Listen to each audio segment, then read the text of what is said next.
Ce mardi 14 mars, les aventuriers de Koh Lanta, le feu sacré, qui commençaient à prendre leur marque dans leurs équipes, ont été soumis à une épreuve d'élimination directe, qui a malheureusement été fatale à Elodie. Déçue mais très fair-play, la responsable marketing belge a fait le bilan de son aventure, avec Voici.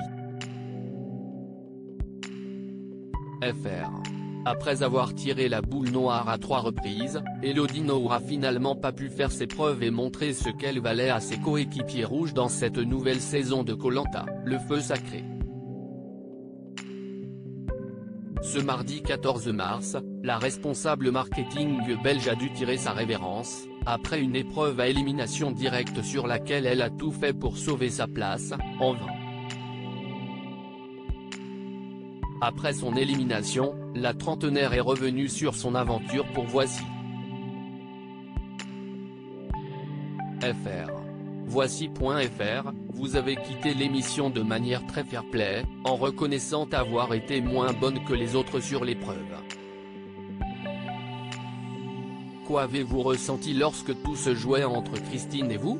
Elodie, je n'aille pas regarder la table de Christine car j'étais complètement transcendée par l'épreuve, j'étais en transpiration intégrale, rire. J'étais très stressée car je savais que ça se jouait entre elle et moi, j'étais dans un état d'euphorie, je pense que je n'étais pas moi-même. Quand j'ai été éliminée, je me suis dit Elodie, il faut partir la tête haute. Dans tous les jeux, il y a des gagnants et des perdants, et c'est pour ça que je suis parti de manière assez fair-play. Suite à mon humeur négative de la veille, je tenais vraiment à partir de manière positive. Dans tous les jeux il y a des surprises, cette élimination directe en était une.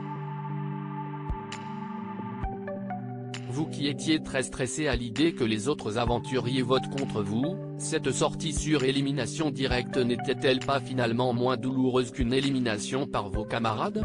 C'était quand même très douloureux, surtout que la veille je n'étais pas dans une très bonne humeur, et ce matin-là, j'étais persuadé qu'on partirait en épreuve de confort. J'étais à milieu de m'imaginer qu'il s'agissait d'une épreuve éliminatoire. J'étais à la fois très motivé, et en même temps je me disais qu'avec les 3 boules noires, Elodie a tiré une boule noire sur 3 épreuves différentes auxquelles elle n'a pas pu participer. Note de la rédaction, je n'avais pas eu de chance sur cette émission. J'ai très vite déchanté quand Denis nous a annoncé la nouvelle. Les mots d'Elena après votre défaite vous ont-ils apaisé? Ça m'a vraiment fait plaisir. On a eu du mal à s'entendre au début car je trouvais qu'elle manquait d'humilité, mais au final, on a eu l'occasion de discuter, et c'est une très gentille fille. J'ai apprécié qu'elle ait ses paroles envers moi, et je pense que ça se lit sur mon visage.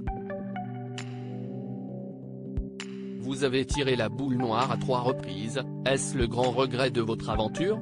Mon plus grand regret, c'est de ne pas avoir montré ce que je valais et de ne pas avoir fait les épreuves, car je venais vraiment pour le côté sportif de l'aventure. Vous sembliez persuadé que les autres rouges voulaient voter contre vous. J'ai toujours été très intégré dans l'équipe mais sur les derniers jours, il y avait des petits groupes, personne ne me parlait quand j'arrivais sur le camp. Quand je demandais les intentions de vote, personne ne me répondait. Donc je me suis clairement senti sur la sellette.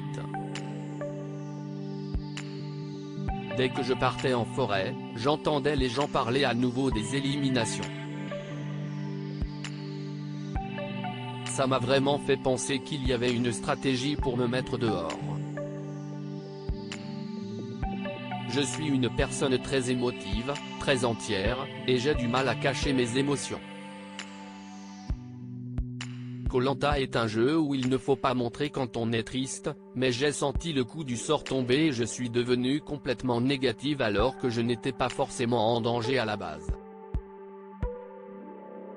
Martin avait tendance à parler de mérite. Moi, si j'étais dans une équipe avec quelqu'un qui ne participait pas aux épreuves, je n'aurais pas vu si cette personne était douée, et j'aurais eu tendance à voter contre elle. À cause de mon côté négatif, je me suis mis une épine dans le pied toute seule. Chez les Rouges, qui étaient les leaders de l'équipe, au début, Elena était leader mais elle a vite vu que ce n'était pas le comportement à adopter.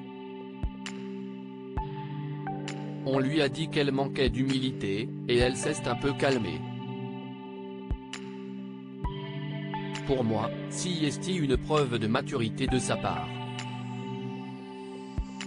Martin avait tendance à bien s'entendre avec tout le monde, Rudy était assez leader aussi. Esteban, c'était un peu la force tranquille, sans pour autant se positionner en leader. Je ne pensais pas que ne pas participer aux épreuves m'impacterait autant. Quelle difficulté de cette aventure n'aviez-vous pas anticipé? Celle de ne pas participer aux épreuves. Je ne pensais pas que ça m'impacterait autant. Sur la toile, les gens étaient en colère que je me plaigne, mais il faut savoir que sur le camp j'avais souvent tendance à m'ennuyer, et on attendait les épreuves avec grande impatience. Je ne m'attendais pas à ce cas de figure avant de partir, je pensais pouvoir performer, je n'ai pas eu l'occasion de le faire. Vos camarades vous ont reproché votre négativité. Est-ce une remarque que l'on vous avait déjà fait dans votre vie de tous les jours? Pas du tout. Dans la vie je suis très optimiste, mais si est-il vrai que je suis lunatique et que je passe du chaud au froid en 5 minutes. Mais personne ne m'a jamais reproché d'être négative, au contraire, je sais que je suis un petit soleil pour tous mes proches. J'ai vraiment eu une malédiction sur ces 3 boules, c'était très problématique pour moi et je ne suis encore déçu à l'heure actuelle. Si vous pouviez revenir en arrière, que feriez-vous différemment? La production nous prévient à l'avance qu'on recevrait des critiques négatives et positives. Je prends du recul car je sais que les gens n'ont pas le contexte de l'émission.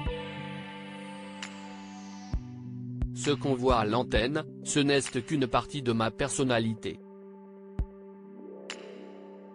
Dans la vie, je suis quelqu'un de très discipliné, très perfectionniste et je suis une battante. Je n'ai pas pu le montrer. Quels aventuriers vous a le plus marqué humainement? Humainement parlant, j'ai été touché par Laura. On s'est très bien entendu, si est une grande voyageuse comme moi. Elle est très sympathique et pas prise de tête, j'ai vraiment eu un coup de cœur amical pour elle. J'ai également eu un coup de cœur pour Alexandre qui était très drôle sur le camp, et pour Anne-Sophie, car son parcours personnel m'a touché. Si l'aventure était à refaire, que changeriez-vous? J'aurais dû faire plus attention à mes émotions. On est des humains, on a le droit de craquer, mais j'ai craqué à un très mauvais moment.